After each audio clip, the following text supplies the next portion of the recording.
பெயரின் அர்த்தம் என்ன? கிதியோன். கிதியோன் என்ற பெயரின் அர்த்தம் வெட்டுபவர் அல்லது சிறந்த போர் வீரர். பைபிளில் கிதியோன் என்ற பெயருடைய நபர் ஒரே ஒருவர் மட்டும்தான். அவரை பற்றி நியாயாதிபதிகள் புத்தகத்தில் 6வது 7வது மற்றும் 8வது அதிகாரங்களில் நாம் படிக்கலாம். இவர் இஸ்ரவேலின் தேசத்தின் நியாயாதிபதியாக இருந்தவர். தேவன் இவரை கொண்டு இஸ்ரவேல் தேசத்தை மீதியானியர்களிடமிருந்து ரட்சித்தார். நியாயாதிபதிகள் புத்தகம் 6ஆம் அதிகாரத்தில் 12வது வசனத்தில் இப்படியாக கிதியோனை தேவன் அழைக்கிறார். பராக்கிரமசாலியே, கர்த்தர் உன்னோடு இருக்கிறார். உனக்கு இருக்கிற இந்த பலத்தோடே போ. நீ இஸ்ரவேலை மீதியானியரின் கைக்கு நீக்கலாக்கி ரட்சிப்பாய். உன்னை அனுப்புகிறவர் நான் அல்லவா என்றார்.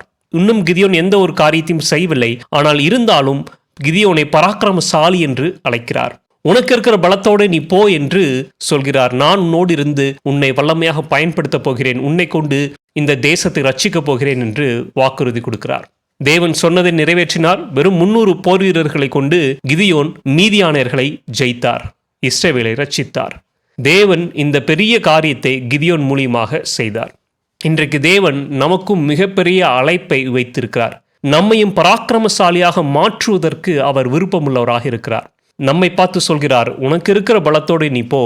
நான் உன்னை கொண்டு பெரிய காரியங்களை செய்வேன். நான் உன்னை கொண்டு அநேகரை ரட்சிப்பேன் என்று சொல்கிறார்.